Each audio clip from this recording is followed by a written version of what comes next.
नमस्कार बच्चों, कैसा आप सब। बेटा आज हम स्टार्ट करेंगे आपके एनसीईआरटी बुक के अलावा जो प्रीवियस ईयर के एग्जाम में आ चुके हैं क्वेश्चन, या फिर जो मोस्ट इंपॉर्टेंट क्वेश्चन है क्लास 10th के लिए, मैथ्स के लिए। तो आज से हम चैप्टर वाइज मैं आपको बेहतरीन क्वेश्चन के वीडियो दूंगा। ये वीडियो बहुत छोटे छोटे होंगे, शॉर्ट वीडियो होंगे, जिसमें मोस्ट इंपॉर्टेंट क्वेश्चन हम स्टार्ट करेंगे बेटा जो प्रीवियस ईयर में आ चुका है या फिर आने की संभावना है। तो चलिए बेटा आज से हम स्टार्ट करेंगे most important question for math class 10th। Fifth question पे आते हैं। प्रीवियस ईयर के पेपर से लेके आऊं मैं फिफ्थ क्वेश्चन। कई बार क्वेश्चन ऑलरेडी आ चुका है, आपके बुक में भी ऐसा क्वेश्चन है, लेकिन वहां पे 6 की पावर n है और यहाँ 12 की पावर n है। कंफ्यूज करने के लिए देते हैं। लॉजिक एक ही तरीका होता है, मेथड एक ही होता है इन क्वेश्चनों को करने का। पर ये क्वेश्चन क्या कहता है, शो करो कि आपके पास 12 की पावर n कोई नंबर है, तो ये नंबर कभी भी एंड नहीं होगा। किससे एंड नहीं होगा? ना तो 0 से और ना 5 से। यहां पे एक बात मैं आपको बताना चाहूंगा, कोई भी डिजिट 0 या 5 से एंड तब होता है जब वो 5 से डिविजिबल हो। कोई भी डिजिट 0 या 5 से एंड तब होता है जब वो 5 से डिविजिबल हो। तो इसके फैक्टर में 5 आना चाहिए। कहने का मतलब इसके फैक्टर में 5 आ गया तो ये 0 या 5 से एंड होगा, वरना 0 और 5 से एंड नहीं होगा। हिंदी में देखिए, दर्शाइए कि किसी प्राकृतिक संख्या n के लिए 12 की पावर n जो है, 12 की पावर n जो है वो 0 या 5 पर समाप्त होगा या नहीं होगा। तो इस टाइप के क्वेश्चन देखिए कैसे करते हैं बेटा। आपके पास क्वेश्चन के अंदर 12 की पावर n की वैल्यू है। तो सबसे पहला काम है कि आप 12 के फैक्टर कर लीजिए। आप चाहो तो साइड में दिखा सकते हो, वरना जरूरत नहीं, आप डायरेक्ट कर सको तो कोई बात नहीं। 2 से करोगे 3 आ जाएगा, 3 से करोगे 1 आ जाएगा। तो हमने 12 के फैक्टर करे, 2 जो है वो 2 बार आया, तो 2 की पावर स्क्वायर और 3 एज इट इज, और उसकी पावर क्या है n। नाउ 2 की पावर 2 तो पहले ही था, n से मल्टीप्लाई कर दो तो 2n, और 3 की पावर n। तो इस चीज को हम ऐसे एक्सपेंड कर देंगे।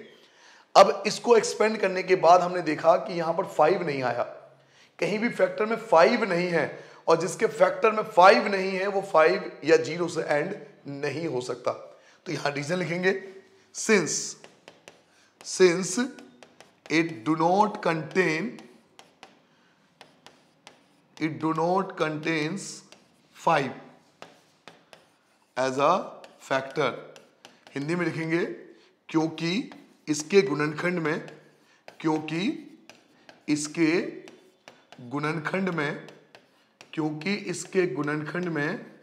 5 नहीं है। अभी मैंने आपको रूल बताया था कि 0 या 5 से एंड होने के लिए, 0 या 5 से एंड होने के लिए फैक्टर में 5 जरूर आना चाहिए।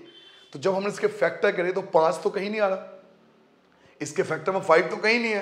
तो यही यहां पर लिखा है, since it do not contain 5 as a factor, क्योंकि इसके फैक्टर में 5 नहीं आ रहा, इसके गुणनखंड में 5 नहीं आ रहा, तो सीधी सी बात है ये 0 या 5 पे एंड नहीं होगा। तो बिल्कुल यही लिखना है, it can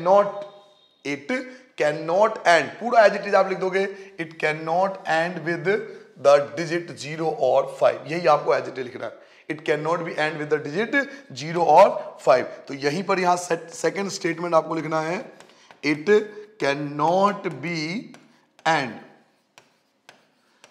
with the digit 0 और 5।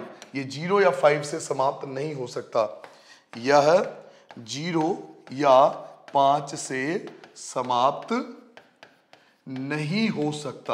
नहीं हो सकता। बच्चों एक चीज समझना जरूरी है, इस टाइप का क्वेश्चन आपके बुक में भी दिया हुआ है, बस वहां पे फर्क क्या है कि वहां 6 की पावर n है। तो ये कंफ्यूज करने के लिए ऐसा क्वेश्चन देंगे आपको, 12 की पावर n, कभी 27 की पावर n, कभी 8 की पावर n भी देते हैं, 8 की पावर n। तो कंफ्यूज नहीं होना, तरीका एक ही है, मेथड एक ही है सबका, चाहे 12 की पावर n हो, कहीं 15 की पावर n दे देंगे। तो इस टाइप का कोई भी क्वेश्चन हो तो सिंपल सा आप उसका फैक्टर कर लीजिए। फैक्टर करने के बाद देखिए कि 5 है या नहीं है। यहां पर आपको दिखाई दे रहा होगा कि 5 इसके फैक्टर में नहीं है, तो अगर 5 है फैक्टर में नहीं तो लिख दीजिए कि भाई इसके फैक्टर में 5 नहीं है, और जिसके फैक्टर में 5 नहीं होता वो कभी भी 0 और 5 से एंड नहीं हो सकता। आई होप आपको बड़ा आसान क्वेश्चन देखने को मिला। 2 मार्क्स का आता है बेटा, तो आसानी से आप कर सकते हो। ठीक है बेटा, तो चलिए मिलते हैं अगले क्वेश्चन में।